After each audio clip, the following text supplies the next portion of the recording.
के आरसीए महिला महाविद्यालय में अब नए कोर्सों की सौगात मिली है और बच्चियों को पढ़ाई के लिए अब दूर नहीं जाना पड़ेगा, जिसको लेकर प्राचार्य के द्वारा प्रेस कॉन्फ्रेंस कर विस्तृत जानकारी दी गई।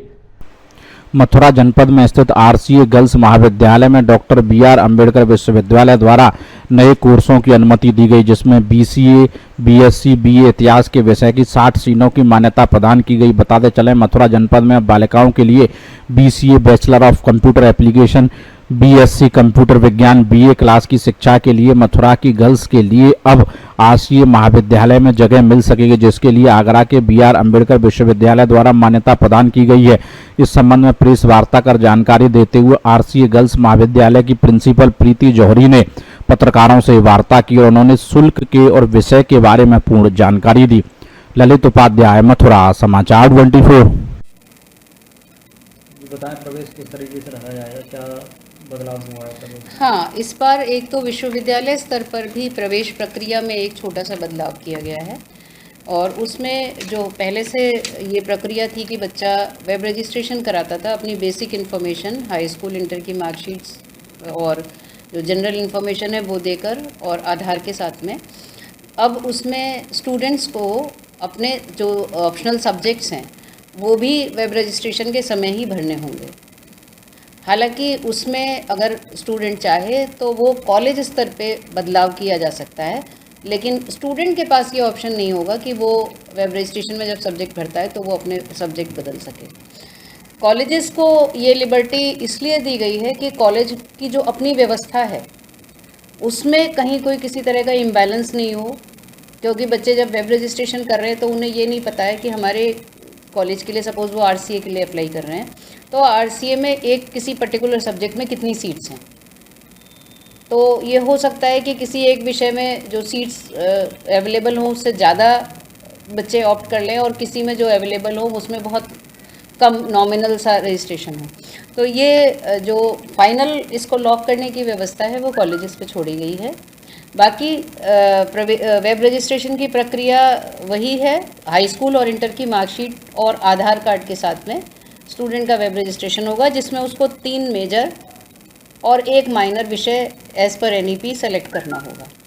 जैसे ही वो अप्लाई करेंगे वेब रजिस्ट्रेशन में, उसके पास कॉलेजेस के ऑप्शन खुलेंगे और कॉलेजेस के ऑप्शन 10 कॉलेजेस के रहेंगे, उनको वो प्रेफरेंस के हिसाब से भर सकता है। जैसे वो आरसीए में चाहता है तो आरसीए, केआर और बीएसए सब भर सकता है, लेकिन उसका जो टॉप प्रेफर्ड होगा वहाँ पर ही वो आए एडमिशन के लिए, आगे की प्रक्रिया फॉलो करे तो वो बाकी से अपने आप एक लेवल पे जाके फिर हट जाएगा। इनिशियली उसके पास ये ऑप्शन रहेगा कि वो एक से ज़्यादा कॉलेजेस के लिए ऑप्ट कर सकता है वेब रजिस्ट्रेशन पे। वेब रजिस्ट्रेशन होने के बाद में हमारे यहाँ जो प्रवेश की प्रक्रिया है उसको भी हमने इस बार कंप्यूटराइज कर दिया है, पूरा सॉफ्टवेयर बेस्ड कर दिया है, क्योंकि अब धीरे धीरे सब चीज़ ऑनलाइन हो रही हैं और इससे जो बहुत सारी इन्फॉर्मेशन होती है वो हमें बहुत ही आसानी से एक क्लिक पर मिल जाती है, हमको भी, स्टूडेंट्स को भी और पेरेंट्स को भी। और ये जो समय है उसकी मांग भी है कि अब हम हर चीज़ में धीरे धीरे कंप्यूटराइजेशन को बढ़ावा दें, तो हमने इस बार ऑनलाइन एडमिशन शुरू किए हैं। उसमें क्या है कि रजिस्ट्रेशन जब हमारे कॉलेज में होगा तो उसकी 300 रुपये प्रॉस्पेक्टस की फ़ीस इस बार विश्वविद्यालय ने रखी है और 10 रुपये रजिस्ट्रेशन की। 310 रुपये में उसको रजिस्ट्रेशन कराना होगा।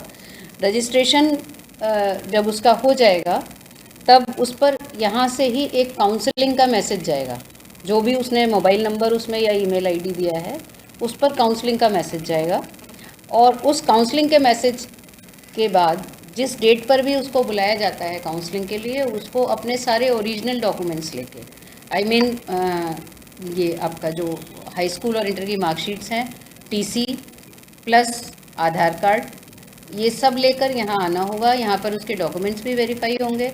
अगर उसके सब्जेक्ट्स में कोई बदलाव की ज़रूरत होगी या वो बच्चा अपनी तरफ से कोई बदलाव चाहता है तो और वो कॉलेज दे सकता है तो हम वो कर देंगे। और उसके बाद में जब वो फाइनल हो जाएगा तब उसके पास फीस सबमिशन के लिए फिर से एक मैसेज जाएगा। उस मैसेज में के जाने के बाद 3 दिन के अंदर स्टूडेंट्स को फ़ीस जमा करनी है और उसके बाद में जब फीस जमा हो जाएगी तो उसको यहाँ लाके हमें रसीद दिखाने की ज़रूरत नहीं है, जैसा कि अब तक हो रहा था। हम लोग यहाँ से चालान काटते थे, चालान बैंक में जमा होता था और फिर बच्चा आके यहाँ पर हमें चालान जमा होने की रसीद, बैंक से भी आती थी इन्फॉर्मेशन, बच्चा भी लाके देता था, दोनों को क्रॉस चेक करके तब उस बच्चे को हम एडमिट मानते थे। तो यहाँ पर जैसे ही उसकी फ़ीस जमा होगी हमारे पास मैसेज आ जाएगा और वो एडमिशन उसका जो है वो कंफर्म हो जाएगा।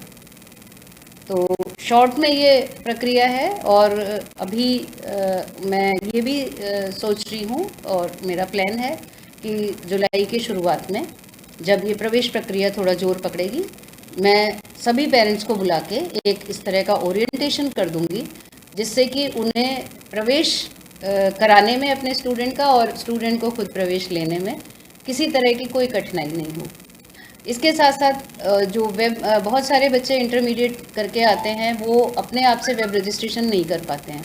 हालांकि इस बार विश्वविद्यालय ने इसको सरल बनाया है और वो जैसे ही विश्वविद्यालय की वेबसाइट पे जाएंगे अपने मोबाइल से भी वो उसको खोल के विश्वविद्यालय की वेबसाइट को रजिस्ट्रेशन कर सकते हैं।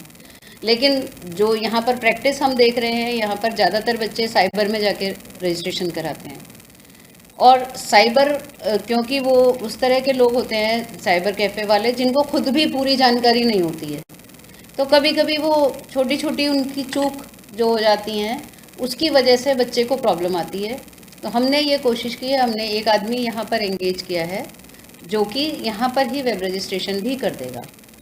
और यहाँ पर क्योंकि जो भी हमने एंगेज किया है वो हमारे सुपरविज़न में रहेगा और हम लोग उसको समय समय पर विश्वविद्यालय जो भी सूचनाएं दे रहा है या जो भी बदलाव कर रहा है उससे उसको हम एक्वेंट कराते रहेंगे, उसको बताते रहेंगे, तो उसमें गलती की संभावनाएं मिनिमाइज़ हो जाएंगी।